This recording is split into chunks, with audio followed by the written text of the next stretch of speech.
Evening all, Daniel Hand, RPG therapist, and welcome to part two of our very brief overview of RPG therapy and the therapeutic relationship, as set out in Petrushka Clarkson's The Therapeutic Relationship.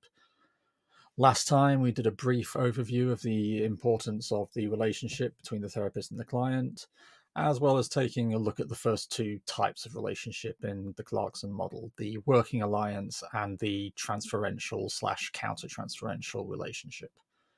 Today, we're going to round things off by looking at the final three relationships of the Clarkson model, the person-to-person relationship, the reparative or developmentally needed relationship, and the transpersonal relationship. Let's go. The third relationship type is what Clarkson called the person-to-person relationship, which she described as the dialogic relationship or core relationship. It concerns the authentic humanness shared by client and therapist.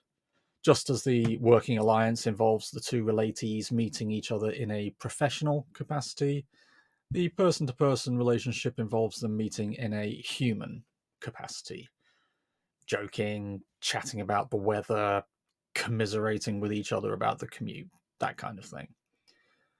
This is all about being genuine, or in therapeutic parlance, congruent. That is, acknowledging our real thoughts and emotions about each other, various situations, etc., as they happen whilst we're talking.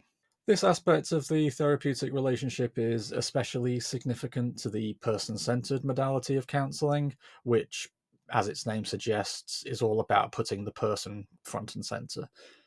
Have no fear, there'll be a video on the core conditions in RPG therapy before too long. Don't say I never give you anything. This type of relationship is crucial in helping people to identify and sit with their feelings, both positive and negative, as well as learning how to develop healthy relationships. Indeed, for some clients, the relationship with their therapist can be their first true experience of what a healthy relationship actually is. When it comes to RPG therapy, the person to person relationship takes the form not so much of a therapist and client conducting therapy, but of two people sitting down and playing a game. This is where we have fun together and share the excitement of the story and the dice. It's where we discuss what's going on for us in the moment, cheering each other on or groaning at a bad roll. And again, it can also develop, albeit one way, between the players and the characters, as well as being depicted between the characters themselves. Seeing a representation of a genuine relationship and how other individuals express themselves can be incredibly informative and healing. We can learn from other people's examples, even if those people aren't actually real. Next up, the reparative or developmentally needed relationship. Quote, the reparative slash developmentally needed relationship is the intentional provision by the psychotherapist of a corrective, reparative, or replenishing relationship or action where the original parenting or previous experience was deficient, abusive, or overprotective. Not a mouthful at all. Put simply, this is when the practitioner essentially becomes a surrogate parent or attachment figure to the client. This allows the client's inner child to finally experience those things we all need as children: safety, acceptance, encouragement, joy.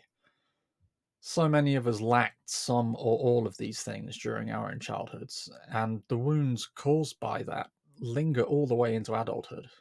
The inner child that each of us carries, that little boy or girl we were who just wanted to feel loved, still just wants to feel loved. Obviously, a huge part of the therapeutic process involves learning to love ourselves, and one way to achieve that is by experiencing that parental attachment from our therapists. RPG therapy lets the inner child be a child.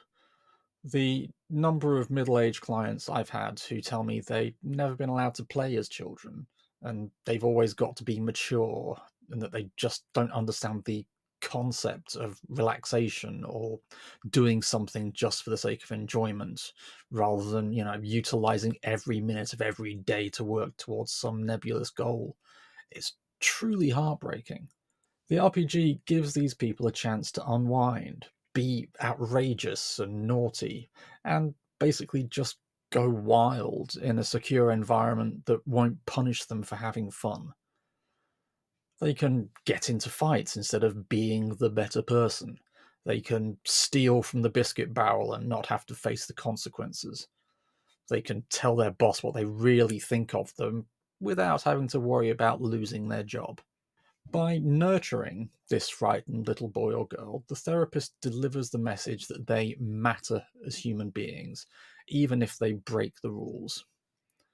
They don't suddenly become worthless or detestable just because they push some arbitrary boundaries. Because RPG therapy is very much an extension of play therapy, remind me what the P in RPG stands for again? And part of that learning is in being accepting of and understanding towards their own selves and needs.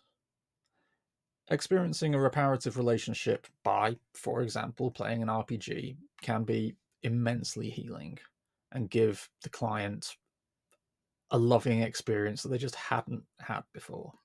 And finally, number 5, the transpersonal relationship, the timeless facet of the psychotherapeutic relationship, which is impossible to describe but refers to spiritual, mysterious, or currently inexplicable dimension of the healing relationship.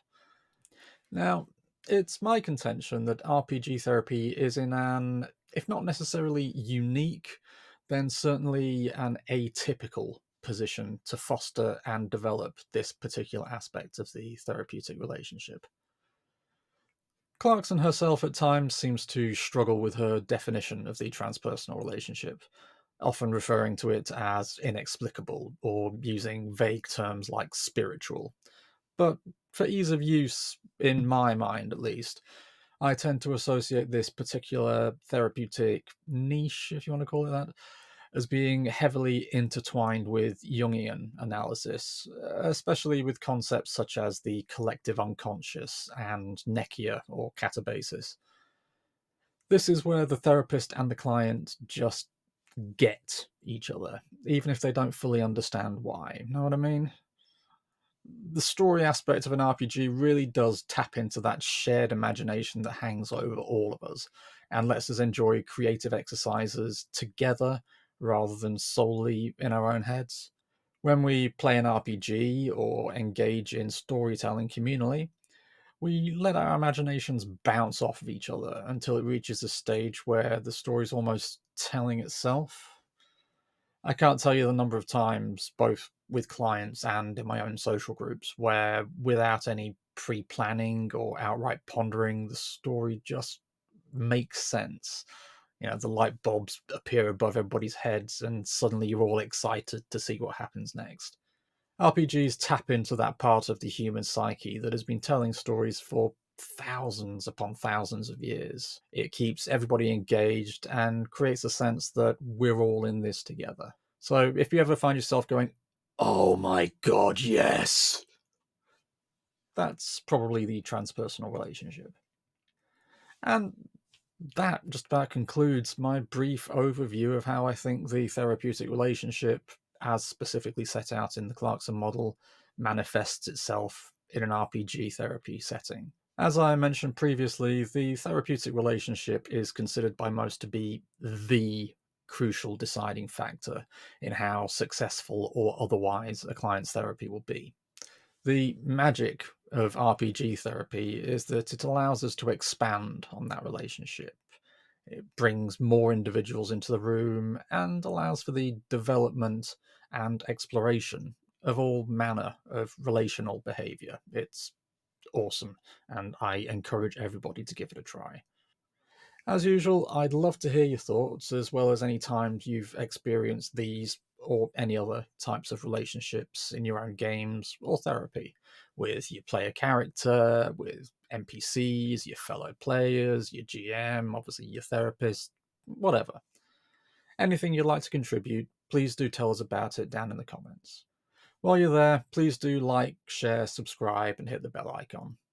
You'll also find a link to my book, Role-Playing Games in Psychotherapy, A Practitioner's Guide, as well as to my website, monomythcounselling.co.uk, should you or someone you know be interested in engaging my services as your therapist. Everyone, as usual, thank you so much for watching this video. I really look forward to speaking with you again next week. So until then, take it easy, don't do anything I wouldn't do, and have a good one. Cheers.